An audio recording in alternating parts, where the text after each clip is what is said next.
naturales y números enteros. Esta es una actividad práctica para que vayamos viendo cómo se utilizan los números naturales y los números enteros. Hasta ahora los trabajamos juntos. ¿Para qué sirven estos números? Entonces los vemos por separado, los números naturales y luego los números enteros. En esta primera actividad vemos ladrillos, este gráfico representa ladrillos y posiciones de esos ladrillos. O sea, en la posición 1 hay un ladrillo, en la posición 2 vemos que hay 3 ladrillos, en la posición 3 vemos 5 ladrillos y bueno, podemos seguir imaginándonos cómo sería la posición 4, la 5, etc. Luego nos pide que completemos esta tabla, ¿no? Que según la posición, qué cantidad de ladrillos va a haber en cada una.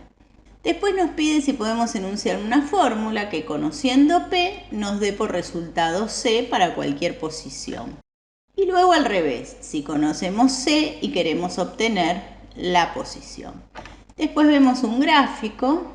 Sobre el gráfico también hay algunas preguntas. Después la actividad número 2, que es un poco similar, pero consiste en baldosas. Vemos baldosas grises y baldosas blancas. Bueno, también podemos imaginar cómo podría seguir este embaldosado. Y también, en este caso, ya directamente nos hace ver las fórmulas, a ver si las fórmulas responden o no a cuántas baldosas grises y blancas vamos a tener.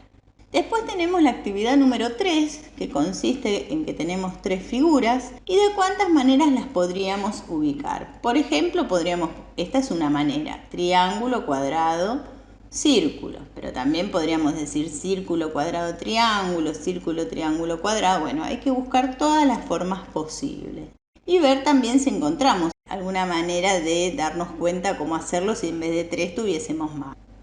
Bueno, la actividad número 4 tiene que ver con múltiplos y divisores. La actividad número 5, ¿qué haríamos si la calculadora no nos funciona para hacer una cuenta? O sea, tenemos que hacer una cuenta sin apretar el número 5. Entonces, ¿cómo vamos a expresar esos números para que nos dé igual el resultado? Y luego nos habla de sucesiones de números, que tiene que ver con esto que veíamos recién de la posición. Acá vemos fácilmente 0, 2, 4, 6, nos imaginamos cuáles son los siguientes. Algunos van a ser más fáciles, otros más difíciles. Actividad número 7, bueno, ya volvemos con la idea de las letras para representar los números, ¿no? Si un número se llama n, ¿cómo se llama n más 1? Si n es 15, n más 1 será 16, n más 2 será 17 y sumar las tres cosas me da 48. Tenemos que rellenar los otros casilleros. Y luego, si podemos, una fórmula general cuando en vez de decirnos 15, 16, 35, directamente para n, ¿cómo expresamos esa suma? En la actividad número 8 nos habla de una colonia de bacterias que cada día se duplica. Entonces, supongamos que el primer día hay 4 bacterias. ¿Cuánto habrá el segundo, el tercero? Así. Y nuevamente nos pide la fórmula general si la podemos armar.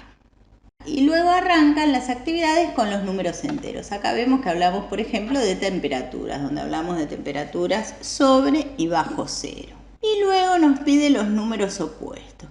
En la actividad número 11 nos pide cuántos números enteros pueden intercalarse entre menos 3 y 5 y ubicarlos en la recta numérica. Y después en la actividad 12 nos pide calcular todos los números naturales que están a 5 unidades de distancia del número 3. Entonces la distancia al número 3. Y si son enteros nos da el mismo resultado o no, es lo que tenemos que pensar. Y luego acá seguimos trabajando sobre los opuestos, ¿no? Si un número es A es 2, B es 5, menos A va a ser menos 2, ¿cuánto va a ser menos menos A? Y acá fijémonos esta actividad número 15. Completen diciendo en cada caso si el resultado se obtiene sumando o restando. En general vamos a decir que en los números enteros todas las sumas se pueden expresar como restas y todas las restas se pueden expresar como sumas. Lo que pregunta acá es específicamente qué cuenta hacemos una vez que, digamos, sacamos todos esos paréntesis.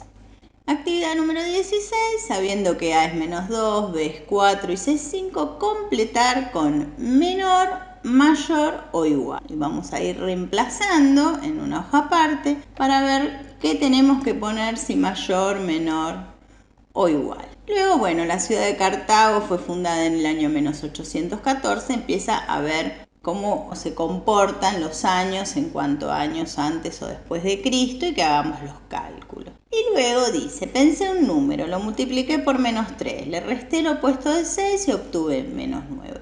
Esto, ¿qué número pensé? Es una ecuación, pero donde aparte de resolver la ecuación, o sea, antes de resolver la ecuación, también tengo que plantear la ecuación. En general, cuando tenemos que plantear una ecuación en ejercicios de este tipo, nos fijamos en la pregunta, ¿qué número pensé? A ese número lo vamos a llamar X. Y con todo lo demás, trataremos de resolver, o sea, encontrar a X. Y el último ejercicio, completar la tabla, donde el número de arriba es igual al número de abajo, expresado como una potencia. O sea, en uno voy a tener una potencia y en el otro caso el número solo. Ambos iguales.